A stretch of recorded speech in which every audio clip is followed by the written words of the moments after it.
Hello, I'm Alex Freeman from the NMC.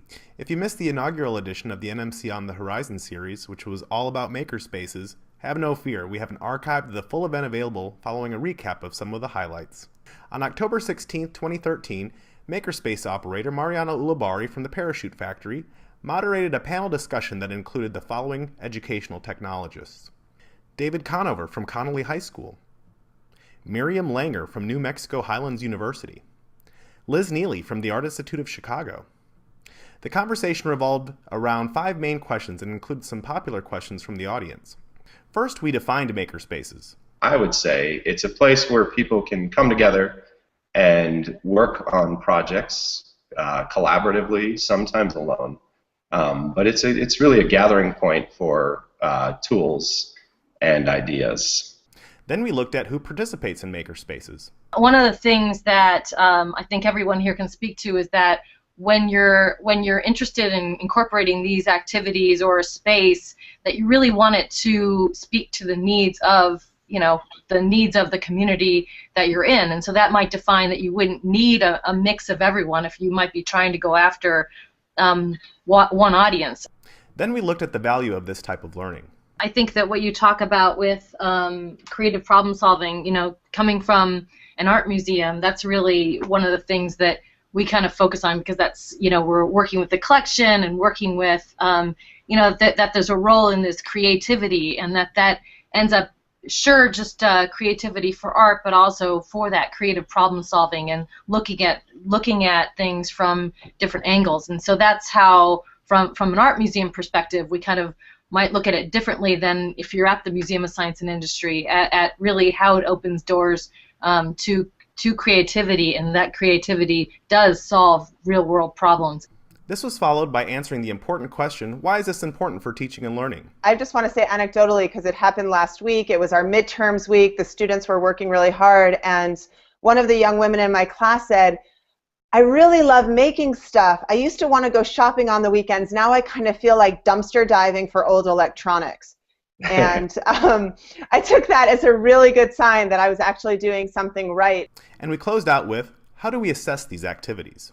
You have your summative assessments. You could actually, survey the students' understanding before they actually get into the project. So you have a baseline of what level of understanding they're coming into the project with, and then you can do a post-survey afterwards, and then kind of assess from there. But there are all kinds of assessments that are going on while the students are constructing their understanding. Check out the following complete presentation to see different institutional perspectives, as well as questions from our audience about the role of libraries, scaling this type of learning, institutional support, and more. Thanks for tuning in. Okay, good afternoon or morning, depending on where you're tuning in from. We're delighted to welcome you to our inaugural edition of the NMC On the Horizon. The NMC On the Horizon series reflects the research and work of the NMC Horizon Project in action. In these Google Hangouts on Air, international panels of experts are convened across all education sectors to address the emerging technologies poised to significantly impact teaching and learning. In today's Hangout, Mariano Ulibarri, founder of Parachute Factory and board of directors of Hacker Scouts, will moderate this live panel discussion on makerspaces. I am your host today, Alex Freeman, Associate Director of Medea at the NMC. I'm joined by Amy Blake on tech support. Please feel free to drop in a question in our Q&A if you encounter any technical problems. Sit back, get comfortable, and enjoy the following presentation. But first, a bit of logistics. In this session, if you have a question, you can type it into the Q&A. Or if you see a question that you would like answered already on the board, then you can +1 that question and it'll move it up higher. I'll collect your questions throughout the session. I'll try to weave them into the conversation. Now on to the moderator of today's NMC On the Horizon. Mariano Ulibarri believes that the maker movement has the power to foundationally transform communities for the better. He currently serves on the board of directors for Hacker Scouts, a national nonprofit serving middle school-aged children. In 2012, Mariano founded the Parachute Factory, a community makerspace that works in partnership with libraries, museums, institutions of higher education, and local nonprofits. Mariano is coming to us live from his newly christened Makerspace, so please excuse the echo. Take it away, Mariano. Thanks, Alex. I'm really excited to be a part of this, and I've got a really great group of people with me. I'd like to start out just with some really brief introductions of our panelists. We have David Conover. He's a STEAM video game educator at Connolly High School. We have Elizabeth Neely, Director of Digital Information and Access at the Art Institute of Chicago. And we have Miriam Langer, Interactive Multimedia Faculty for the Center for Cultural Technology at New Mexico Highlands University. We want to kick this off by sort of answering a question that is probably on a lot of your minds. It's one that's often asked, and it's one that may have a little bit of a drawn-out answer, but here we go. The question is, how do we define a makerspace? I'd say it's a tricky question, and the way we're going to kind of approach this is a very brief introduction of what we think it is. I'm going to give you a little bit of a tour of my space. Like Alex said, this is a new space. We've only opened in the last couple of weeks, so bear with the kind of sparsity of furniture and a little bit of a mess. We had an event here last night. And then we're going to hear from each of the panelists. But to kind of go at the question of how we define a makerspace, I would say it's a place where people can come together and work on projects collaboratively, sometimes alone. But it's really a gathering point for tools and ideas. I'm going to kind of contradict myself there as I give you a little bit of a tour of my space, but I think that's a good enough start. So I started Parachute Factory a little over a year ago as my master's thesis. I was a graduate student at New Mexico Highlands University here in Las Vegas, New Mexico. And I kind of wanted to answer the question of can a community makerspace take hold in a small town? Las Vegas is a town of 13,000 people in the mountains just north of Santa Fe. Over the last year, I think that I've answered that question from my thesis of can it take hold and what does it look like? And I've created a position for myself. This space now exists in our town. It's thriving. We're over a year old and doing well.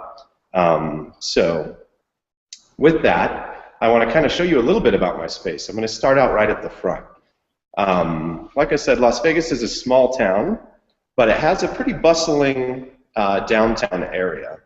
And we are on really the main drag. We're on Bridge Street, right downtown. So this makerspace is amongst restaurants, cafes, antique stores, jewelry stores. We're in a really kind of commercial area. Here we are. We're in our sort of main hall, main gallery. We use this space mostly for larger events, public events, as extra workshop space. And the plan is it will also serve as exhibition space for some of the work that's created in the Parachute Factory. Moving on back, we have what is, I guess I call it the classroom or the workshop, one of the two. This second room is where our Hacker Scouts, a group of middle school age kids, meet. We meet bi-weekly and work toward badges in things like soldering, programming Arduinos, that kind of stuff. But more importantly, during the week, kids come here after school and work on their own projects.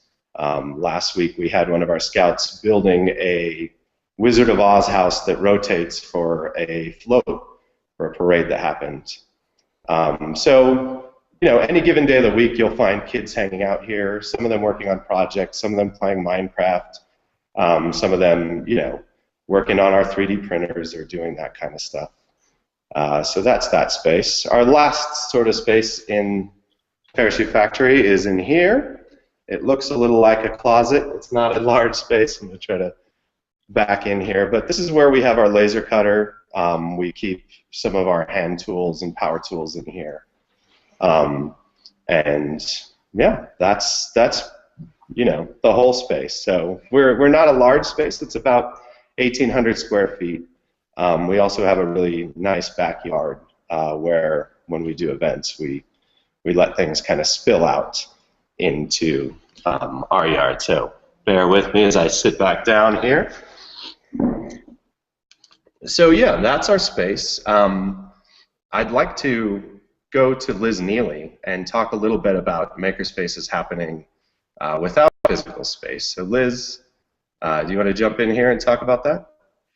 Sure. I think I have a kind of a different perspective, and I think that one of the things you'll hear along this whole kind of continuum is that there are a lot of different ways to have spaces. So Mariano's space is a physical space, though it hasn't always been one.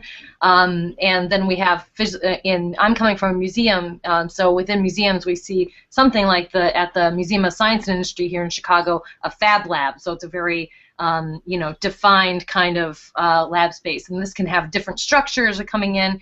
So here at the Art Institute, we don't really have a space set aside, but we have other events, and we do have communities that come here, whether it's the Teen Lab communities or other programs going on. So you could think of it more of like what we have is we have a commitment to doing some maker activities, such as in public programs with 3D printing, which is something that we have a lot of programs on this year, thanks to a grant from the IMLS, and or just doing some with it program-based. Now, I think that it is a very different kind of thing because it's not as more of a pop-up kind of program-based makerspace or maker activities.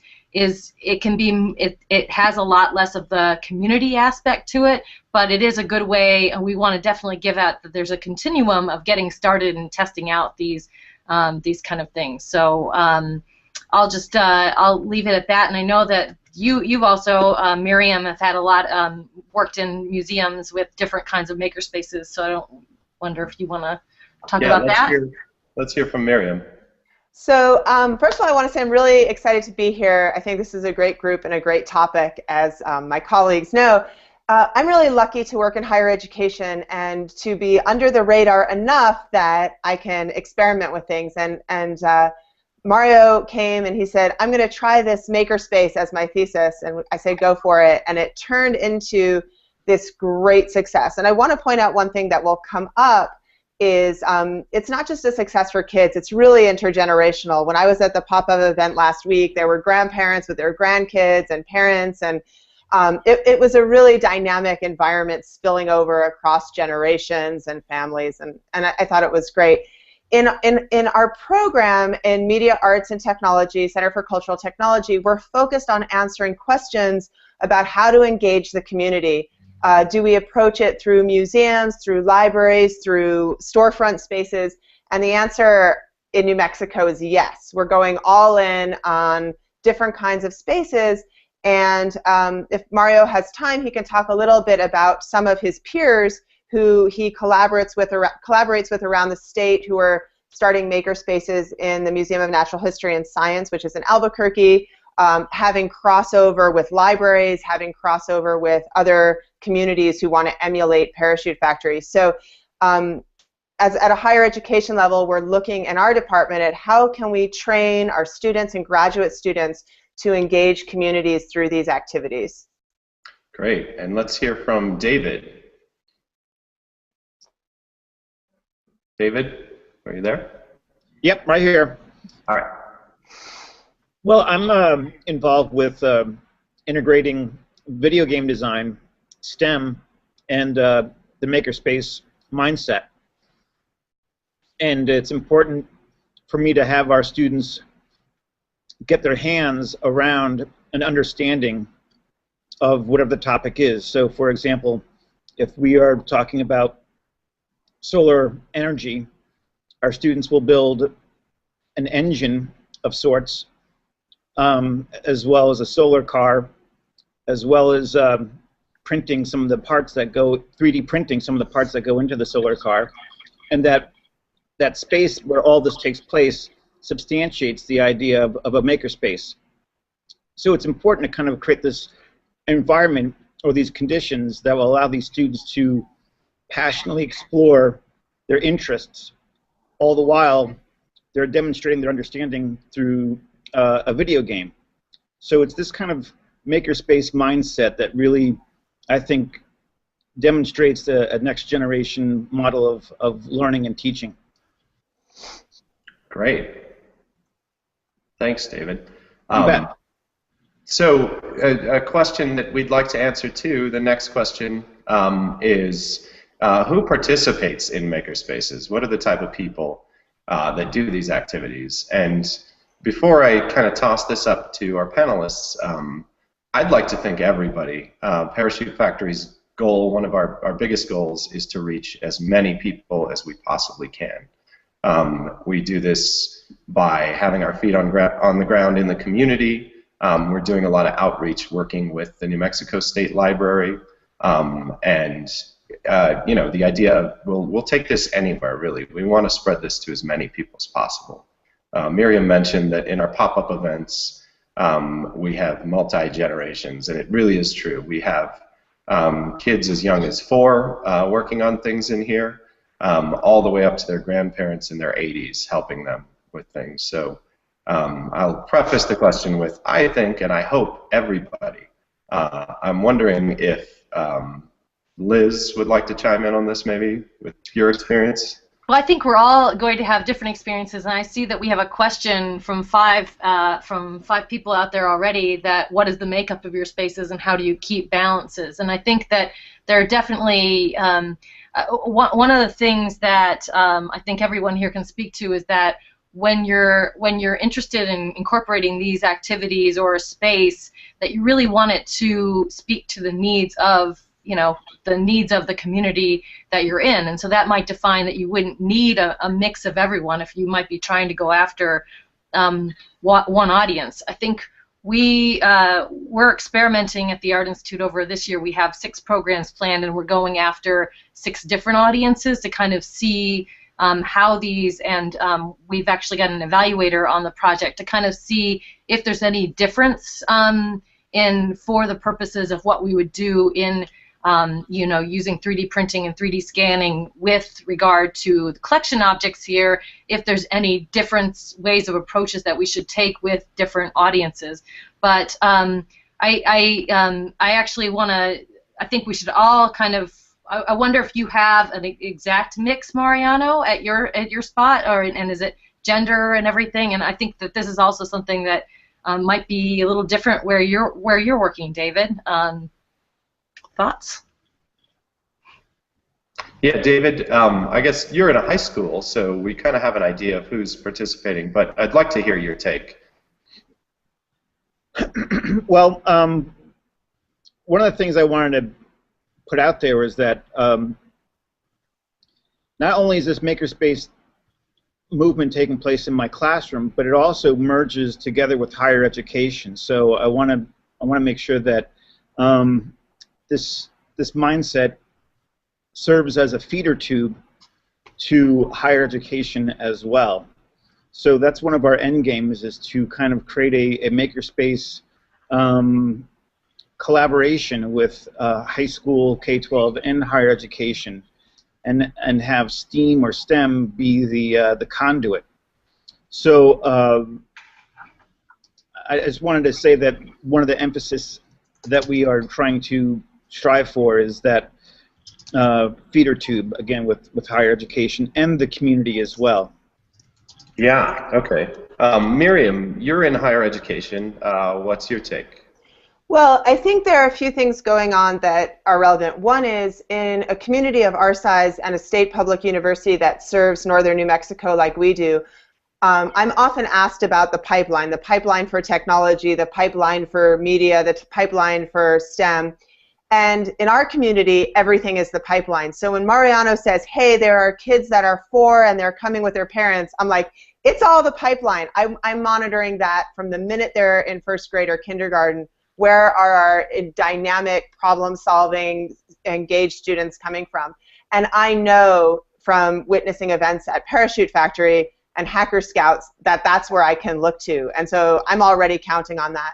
I also want to say that very generously, Los Alamos National Labs, through their community partnership, has funded some of this, and I'll be reporting back to them, and what they're looking at is how can we partner with the labs, with Los Alamos, to document this and assess it. So we're starting that evaluation process as well in our coming year, and Parachute Factory will play a big role in that. One of the questions I see coming up is, what information are you aware of regarding the impact of makerspaces in higher education? And impact is a moving target word in terms of assessment language. But what I can see is that for the first year, I have students and graduate students, thanks to Parachute Factory, specifically applying and entering our graduate program and undergraduate program, saying that I want to run a makerspace. I want to learn how to do a makerspace. They see the magic happening and they want to do a part of it. And that means learning the electronics, learning the programming, learning to work in groups. And Mario basically is out there spreading the word, saying, you want to run a makerspace, this is where, go to New Mexico Highlands University, Media Arts, they're going to teach you how to do it. So it's right. I see the enthusiasm building from the community. So that's great. Let's kind of shift gears here and tackle a big question about the value of these activities. So this is happening all over the country. We're seeing a huge response here, even in this tiny town. People want to do these kind of activities, but the question that keeps coming up is, what is the value? How do we value these activities? So I'd like to hear from David on this maybe first. How do you see the value in maker-type activities?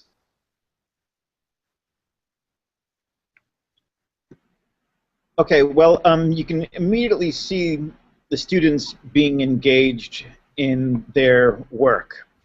And just on that topic alone, the teacher's work is much more reduced because the students are obviously engaged in creating their own understanding or making their own understanding. And that value allows, it kind of spreads throughout the classroom, whereby you'll have students getting together in small groups or large groups. You'll see them coming up with prototypes. You'll see them coming up with graphic organizers that kind of connects the dots for them all.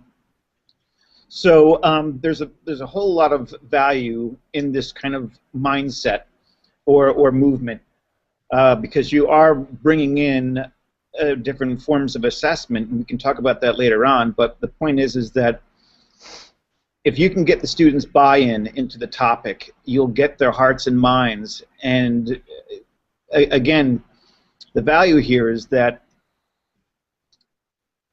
once you've created the appropriate conditions for the students, their passion should help drive the ship. And that value system is something that is lacking in most of the common courses that we're teaching. So the trick is, how do we add this new value system to the existing one that we have already in the classroom? And that is to be applied to your science, your technology, your engineering, your arts, and your math, your common core. So this is the kind of value system that we want to integrate into our traditional classroom model. Yeah. I think that's the value system there. And I have an example of a time when I saw the biggest value in this. We started our Hacker Scouts program back in February, and literally our first meeting, I saw kids, 8-year-old, 10-year-old kids just lit up. They were so excited and ready to do this. We were working with Makeys, these small Arduino boards. And I was a classroom teacher for about 6 years, and I never saw a kind of furious passion for something that was educational like this before. And so it made me really think about big picture. What is it that we're doing here? And I feel that we're facilitating, we're making a space that lets these kids become creative problem solvers. They're facing things that are new and unknown, and they're tackling them with creative solutions. And what comes of that is these kids will be able to deal with the unknown, which is what I see the future as. We can't predict 5 years from now what job market or what the tech world is going to look like, and so how can we train kids for that? And my answer is we teach them how to deal with the unknown. We give them problems and let them figure them out, and if they're having fun doing that, we're really doing something right. So for me, the value is it's a really emotional thing. I see it, and it really makes me happy. I think I'll jump in right after that because I think that what you talk about with creative problem solving, coming from an art museum, that's really one of the things that we kind of focus on because that's, we're working with the collection and working with, that there's a role in this creativity and that ends up just creativity for art, but also for that creative problem solving and looking at things from different angles. And so that's how, from an art museum perspective, we kind of might look at it differently than if you're at the Museum of Science and Industry, at really how it opens doors to creativity, and that creativity does solve real world problems. And that I think that the emotional thing that you're talking about is really what you see when when someone is able to follow their passion and iteratively, constructively kind of move from one thing to another with the help in this more peer-to-peer like environment rather than mentor-mentee kind of thing. So I think all these things are what comes together to kind of really so that you could see what's happening right in front of you. Right.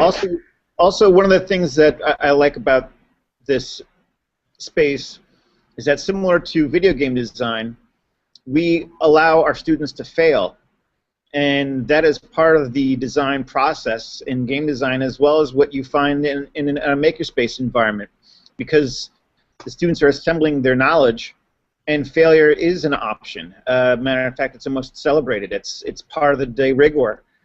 So along with that opportunity to fail and to iterate and reiterate, the students are also developing their 21st century skills, their soft skills as well, because they're socializing. Like you said, they're problem solving. So those are the signs of a successful environment. And I just wanted to kind of footnote that to what you were saying there, Liz. Great. Miriam?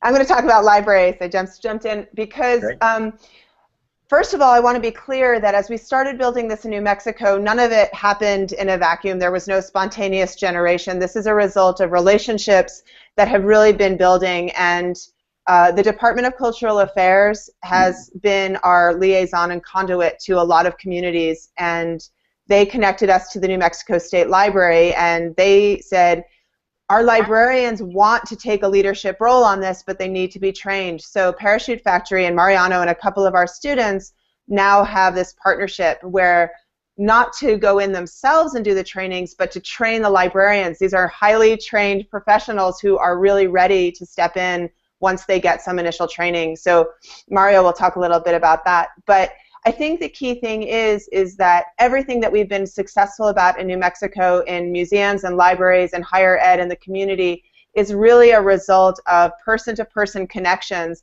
and child-to-adult connections, people showing off projects, people sharing ideas, giving away a lot of LEDs and tiny little batteries and exploring that magic together. So it's really been about building a community statewide and to make this happen.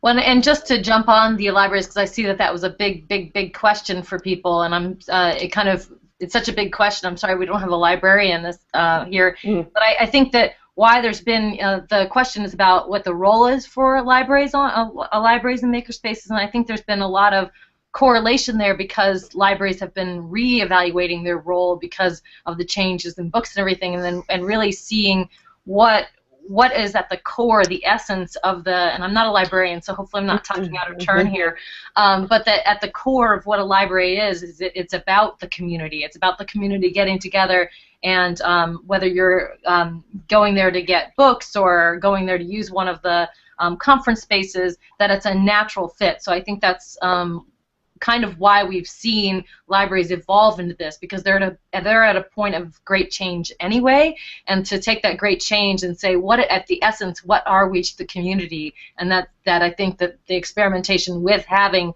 these community makerspaces within libraries is a really exciting thing that we all should be watching. And it's going to be interesting. So Parachute Factory is partnered with the New Mexico State Library for the next year. We'll be doing some outreach into 5 libraries around the state, kind of setting them up with, you know, a similar thing to what we've been doing here with our pop-up events and with Hacker Scouts. But we're really excited about that partnership, and I see a lot of potential there. So. And I think that partnership is something that, as these, if we see the increase of makerspaces happening, that you know, the Chicago Public Library has a kind of an experimental makerspace now, and then once they and then they plan on kind of dispersing that throughout the system. This is a huge library system here in Chicago, and they've been partnering with a ton of makers throughout the city specifically. And I think that, you know, when you think about what the when I think about my community, Chicago, and I think everyone should think about their community. Right. Like, so we have the libraries that have one angle, which they're a community that has certain audience. The Art Institute has certain skills and expertise to offer, and the collection. The Museum of Science and Industry. So I can definitely see that not only is this a community-based, our makerspaces, but what I see, like, moving forward is that when we have different makerspaces in different environments in our cities or across our regions, that we'll want to have these kind of linkages, because everyone will have unique kind of angles at it, and that we won't all want to be the same. We'll want to be bringing to the table what our unique community and expertise has to it. Yeah. You know, and going off of that, a big reason why we've been successful is we've paid attention to our community, and we've responded to what they want. Parachute Factory started with the idea that we would be serving adults, and it quickly shifted over to mostly kids. We did a few adult events, we did one kid event, and it just exploded. We saw that that's what the community wanted. It wanted something for the kids to do. So paying attention to your community is really critical in this. Knowing the people you serve, knowing the place where you are is really important. And that, I'd like, you know, to start looking at why these things are important to teaching and learning. Maybe let's start with David. So the question is, why are maker activities important to teaching and learning? What's your take on that, David? Well, this kind of a makerspace environment, once again, allows for a hands-on understanding, but it doesn't necessarily have to take place within the classroom. This makerspace, again, pushes the idea of bringing together your community. So if our students can get a hands-on understanding of how an electrode diesel engine works by going to the racetrack and seeing the engines, they'll get more of a hands-on. If they have a chance to speak with some of the engineers, they get a chance to listen and do some research and interview. If we're building a project that allows, if we're studying indigenous cultures, we can do the research, and we can find that we can do some research in the libraries or as well as museums. So it's the outside of the classroom experience as well as the hands-on construction or deconstruction experience, as well as what takes place inside the classroom, that kind of all adds to the overall zeitgeist of what's taking place here in our non-so-traditional classrooms. Right. So I really see this kind of approach as a necessary to further engage our students in coming to class and not dropping out, and further engaging in subjects that they once thought were boring. But if you can combine all these inside the classroom and outside the classroom experiences with a makerspace fundamental theme, you've got a winning combination. Great. Miriam, let's hear from the higher ed perspective, what's your take here? Well, actually, I agree with everything David says, but I just want to say anecdotally, because it happened last week. It was our midterms week. The students were working really hard, and one of the young women in my class said, I really love making stuff. I used to want to go shopping on the weekends. Now I kind of feel like dumpster diving for old electronics. And I took that as a really good sign that I was actually doing something right. And I think that there's an important aspect of this which takes us into big trends in makerspaces like repair cafes, and which is when people can bring in appliances and will make us take a stab at trying to fix them, that it really does cause you to think about obsolescence and planned obsolescence in an exciting new way. And people love, we don't want everybody in the community to bring us their old junk, but selectively. But it's great when the students bring in stuff and turn it into something else. And just hearing that young woman in my class say that last week was pretty great for me. Yeah. I'd like to jump into, address the question of teaching and learning. And what I'm finding is that it's kind of shifting our roles as educators as much as it's shifting the role of the student. I find myself taking a much different role now in this makerspace. I'm here to kind of support people's ideas. I'm not teaching them this is the end-all, be-all way. I'm really here to support them and to kind of facilitate activities happening together. So I see the role of educator kind of shifting toward maybe project manager more than dictator, right? So I'm here and I'm providing them with things that they need. I'm kind of overseeing activities, but I'm not always the expert, and so that's where the shift in the student role changes too. A lot of what I see in our Hacker Scouts program is that these kids are much better than me. I went to school for some of this stuff, but I had a 7-year-old girl in Hacker Scouts, and we were doing some programming using Scratch, a really simple programming language for making video games. And it just clicked in her mind. She got it, and she was running circles around all of us, really. She made a game in about an hour that was really amazing. And it made me think that, wow, this is great. I want to embrace this. We're kind of finding what people are good at and letting them run with it. So a lot of what we do is we let our kids here take a role of teacher. They'll practice things at our regular Hacker Scouts meetings, and then when we do a pop-up event, they'll teach the activities. So we regularly have 8 to 12-year-old kids teaching all ages here. So for me, it's really neat to see the maker movement kind of shift those roles of teacher and educator and learner, right? So yeah, I wanted to echo what you were saying there.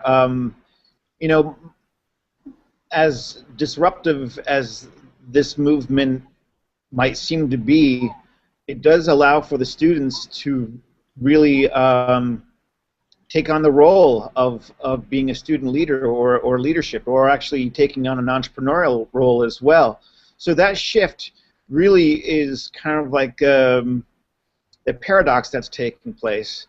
And the role of the teacher is being changed, whereby you're becoming more of the guide on the side, and you kind of like allow the students, you just kind of push them or aim them towards the directive.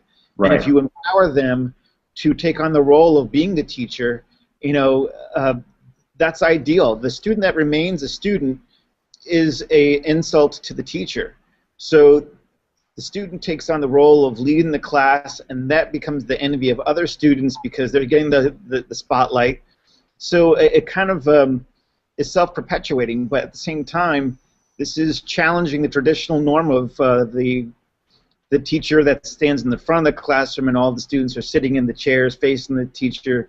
That 4x4 mentality has really got to be broken, I think. Yeah. And what we're doing, how we're paving the way here is by leading by example. Yeah, great. Well, I think that I definitely don't want to downplay that role of being very aware of sharing the energy as the educator in the room, of of leading someone through the idea of what problem solving is. And so often in spaces or in projects, I think that's not something that we are necessarily taught in school and formal education. And so this informal education, the educator also really helping create what that sensible path is when something goes wrong. That failure is not just an accepted or it's not just celebrated, but it's a teachable moment. And Right. how do we help someone? You know, you can go in one direction where that's a frustration, or how do we, as educators and facilitators of these programs, turn that into an enthusiastic, teachable moment that turns into that aha moment. So I think that we are guides in these programs and things like that, but there still are certain skills that that the educator brings to the table that just needs to be mined to make sure that we, you know, not everyone is going to come to the table, have a passion immediately, and get to the first problem and decide to solve it or know how to solve it or have those skills. So I think that you know, teaching those skills and teaching past frustration is a big deal. That's a great point, Liz. Thanks. We have one more question here that we really want to tackle, and this is tricky. So here it is. How do we assess these activities? So what are our assessment tools for maker activities? This is tricky. Let's start with David, since he's in K through 12. Well, you have your summative assessments. You could actually, you know, survey the students' understanding before they actually get into the project. So you have a baseline of what level of understanding they're coming into the project with, and then you can do a post-survey afterwards, and then kind of assess from there. But there are all kinds of assessments that are going on while the students are constructing their understanding. Again, you have small little conferences that are taking place with small groups of students.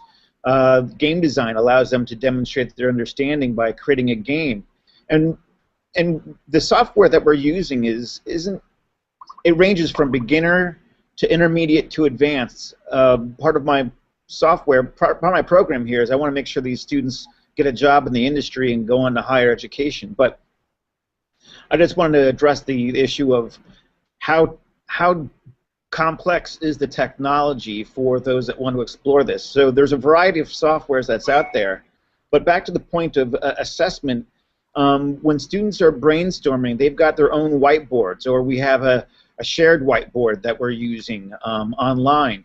So again, there's graphic organizers that can be used that demonstrate their understanding. You can actually see the students getting physically into the construction process, and that kind of kinesthetic demonstration kind of correlates to understanding as well. Simple observation. If the student has no idea of what goes into the process of building or constructing something, and then they have a final product, it's like drawing. They have no experience beforehand, but at the end they are able to substantially draw something. So that kind of demonstrates that there is learning that's taking place. Also, there's the practice presentation. I mean, my students do a presentation to people from the industries, from the community. I have them come in, and this is kind of like professional development. The students present their project to the people in the industry. So presentation and demonstration of understanding, that is a form of assessment. The students come up with self-guided questions. They also do research on the subject that they're going to be building around. So also there's self and peer assessment. These students kind of assess themselves and keep journals or vlogs. And there's also just visual assessment as well. So assessment does take place at the beginning and at the end and throughout. But what's beautiful about this is that students are playing and they're having fun all along the way, and they don't really know that deep learning is taking place. So much like the game design, having the confidence to fail and to start over again allows for assessment to be an ongoing process, and that's what that's what learning is all about. Great. Miriam, maybe you could share some things you've seen in your classroom. Okay, well, in my case, I assess one way for official reasons and then one way for myself. And myself, it's like, does it work?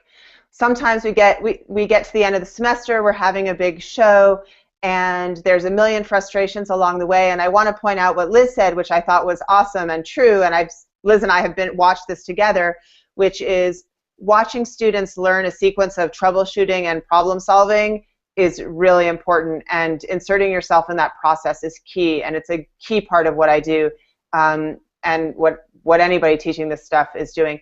But when we get to the end of the semester and the students who have never seen a piece of electronics before can build a large-scale immersive environment in a team of 2 or 3, I've watched Mario do it, and I watched Liz do it, and as well as adults and professionals, is the best kind of assessment for me. So, and one of the key things is, and David pointed this out, is documentation, both on my end as the instructor and on the student end, is they are really learning the importance of documenting process so that they can go back and share it and chart their own progress. So luckily there are so many tools for that, but teaching students how to document a process and document failures and improvements and achievements has been a really important part of it. So Great. Seconding David on that.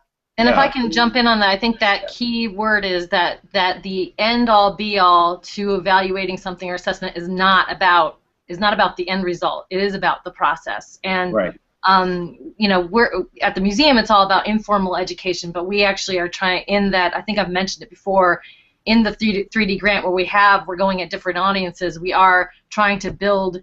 We're working with an evaluator to build how we're going to determine what the effect of using these technologies are, and making sure that we don't have set outcomes, because I think that's the thing, is that it's a little different than some forms of evaluation in that we want to evaluate, but we don't want to evaluate for specific outcomes. You know, so really designing it to be a little more open-ended so that you can find the things. You know, so it's not like you've all seen that video where you're watching the person bounce the ball, but you miss the gorilla that walks behind it. So we don't want to build our evaluation programs to miss the gorilla. So anyone can tweet that if you'd like. Great. And, you know, just to throw my experience in there, we're probably the most informal environment out of the 4, right?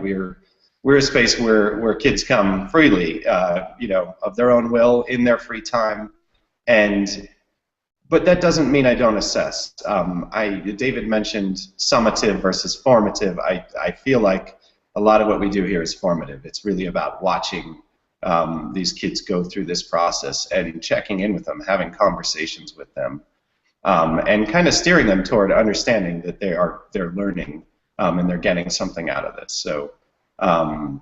Not to say that we don't have to collect data. Obviously, we have funders, we have people who support us, and we have to make our case to a lot of different people that what we're doing is valuable. So we are also collecting data. Like Miriam said, the importance of documentation is huge. I can't put enough emphasis on that. And yeah, that's pretty much what I've got for that. Does anyone else have any last thoughts on assessment?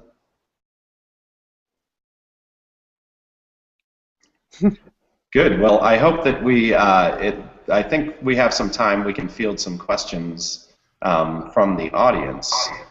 Let me pull some questions that I've been holding aside. This is a really good one. This is from Marilyn. She said, to be a Debbie Downer, I can see this being super successful with a small group of motivated students and having a great project at the end. How does this scale? How does it scale with students that may not be as engaged?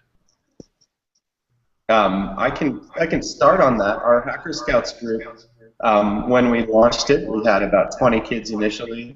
At every meeting, we added 5 to 10 kids. We ended up with 50 kids. And a lot of them were brothers and sisters who kind of got dragged, or the mom thought, oh, this would be a good thing for the kids. So we had a lot of Debbie Downers, I guess. We had a lot of kids who were, oh, I play sports. This isn't for me. I don't want to program computers. So really, it was about having an entry point for them that was enticing enough to get them to say, wow, and let go of that and want to participate. 50 was too many, really. We had to start limiting it. 50 kids for our Hacker Scouts program was unmanageable. We've since pared it down to 25, 30. But our public events, our pop-up events, do draw in hundreds. We've had 300, 200. So larger groups, the idea is get more mentors in there. Get the ratio of mentor to student down so that you have, smaller groups, I guess, forming.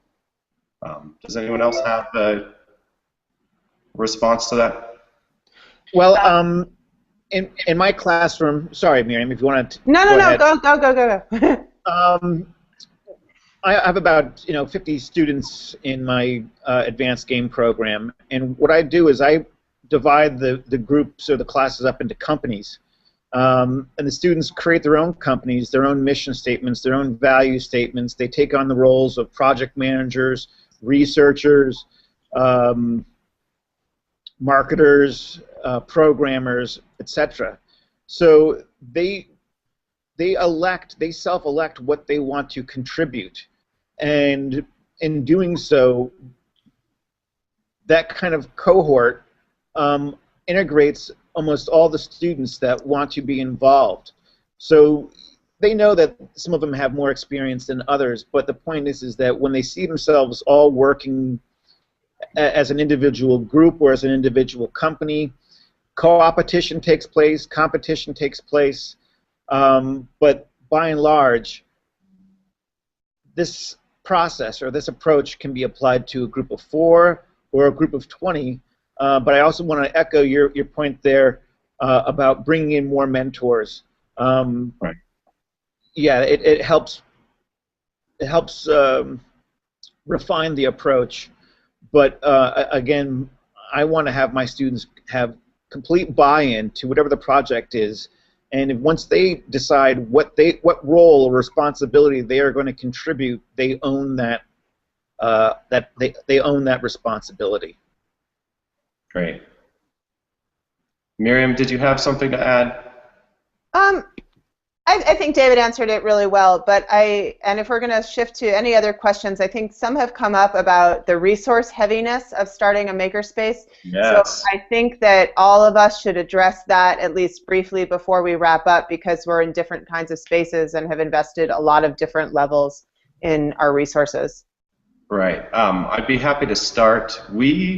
Our space started with absolutely nothing. We started with no money, no staff. Obviously, this was my thesis project. It was really just me.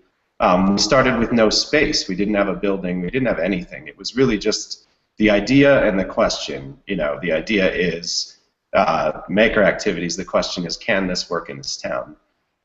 So this space, Parachute Factory, grew in really small steps. We only got tools as we needed them.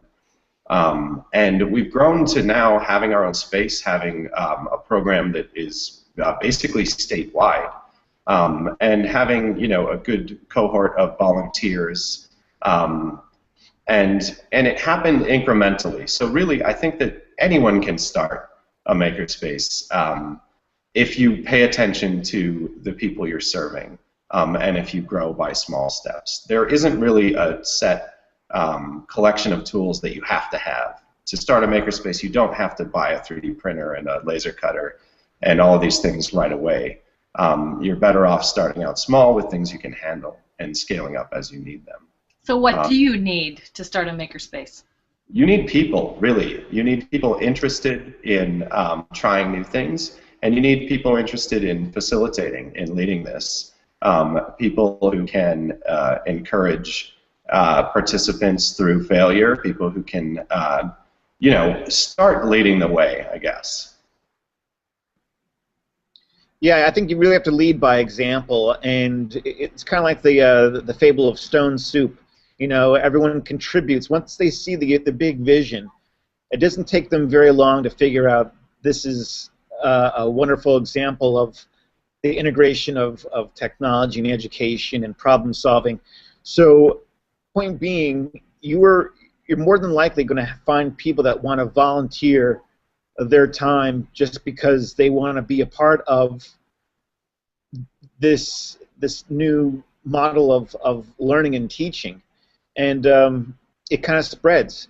So they see the social good in all of this, and they see the excitement of the students, and they want to get in on that. I can't tell you how many teachers and students and parents that I've spoke with that wish they had the chance to go back to school, to be in this kind of environment, because it's like going back to the sandbox, except it's a digital sandbox where it's a sandbox with a lot of working parts. But you got a lot of people that want to buy into this idea and support it because, you know, they have children and they want their children to be in this kind of environment. So it's kind of self-serving in a way. But again, it's community-driven. It's win-win because it's good for everyone, and it's also could become high visibility for partnerships. So there you go. Great. Any other comments on this, or should we try to take one more question?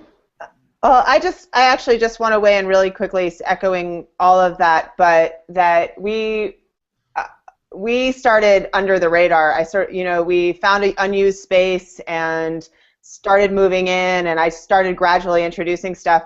And I know that when the students, and Mariano went with the other grad students to Cuba last year, he saw that in evidence there, right? Makerspace scrawled on a mop closet and a few people in there doing work. So it was a really great story about how all of the resources are already there in your community, and you just have to tap into them. Right, and you know, just to repeat it again, really, we took root in the community by starting really small scale, and you know, really, like I said, paying attention to what people were asking for. I had this idea that our space would be geared towards adults. As soon as we did a kids event, it became really clear that that was the direction that was going to get us somewhere. And we've found a lot of support in the community. We were connected to, you know, as far as institutions go, the university has been massive for us getting this up and running. But also just people in the community. We have a space because our landlord loved what we were doing, and he offered it to us for next to nothing. We have a lot of our equipment because people in the community thought that what we're doing is valuable, so they gave us their own money to purchase things like a laser cutter, and that happened when we needed it. So I really, you know, to kind of wrap this thing up, I really can't stress enough the importance of tapping into the community, whatever it is. If you're in a school, your community is that school. It's also outside of that school, though. It's the people, the families of the students. We rely on the parents and grandparents and uncles and cousins and you know, our members' family help us make things work. They're our mentors, and we rely on people in the community for financial support and things like that. So when thinking about starting a makerspace or what you need to have in place, it's really easy to think, oh, 3D printer, Arduinos, this, that. I'm telling you, don't start there. From experience, the place to start is really the people around you. And with that, I think that we're about ready to wrap this up. I don't know if anyone has a final word or two. I just want to say one little thing, because I think that also that doesn't mean it's not going to scale, because if you look at what a community like Cambridge, where they started out with 1,000 square feet at the Artisans Asylum, and what was it like 3 years later at 40,000 square feet. So. Right. But that's speaking to that community. I don't think that every place can have 40,000. So, you know, I think we've talked a lot about small and starting small, but you've got to be aware that it doesn't mean it has to stay small, and that's a little bit of a different. I mean, going to 40,000 square feet with tons of people, and I think, you know, a lot of these things are on what is the Makerspace playbook and places like that where you can learn a lot more about the different kinds specifically. Right. Speaking of community, I wanted to give a big thanks to the New Media Consortium You know, Alex and Holly and Victoria and Samantha and all the people that we can't see on the screens here, but they represent the community. And, you know, we wouldn't be having this fantastic threaded discussion if it wasn't for, you know, the consortium stringing all this together. And I'm very excited to be sharing my thoughts with you all. I hope we can continue this ongoing discussion. So once again, Alex and Holly, thanks. Yeah, and thanks. Mariano, great job for moderating all this. And I want to continue this conversation for quite a long time. Yeah, thanks to everyone. Thank you. All right, thanks. Well, to wrap up today's webinar, I want to thank our moderator, Mariana Ulabari, and our panelists, David Conover, Liz Neely, and Miriam Langer, on behalf of the NMC, for taking time to present their take on makerspaces in education. One more shout out to the NMC team that made this program possible: Holly, Amy, Samantha, Victoria, and Michelle. Participants, if you want more information on anything you saw or heard today, let us know by contacting me directly at alex@nmc.org. To continue the conversation, get involved with the NMC community by visiting our website at nmc.org, liking us on Facebook, or following us on Twitter at NMCORG. Keep posted on the NMC website, where we will soon announce a STEM Plus tweet-up, with our friends from the HP Catalyst Academy. Lastly, please save the date for Wednesday, November 13th at 12 p.m. Central Time for our next NMC On the Horizon event, where Ruben Puentedura, founder and president of Hippasis, will moderate our next discussion on big data. See you next time.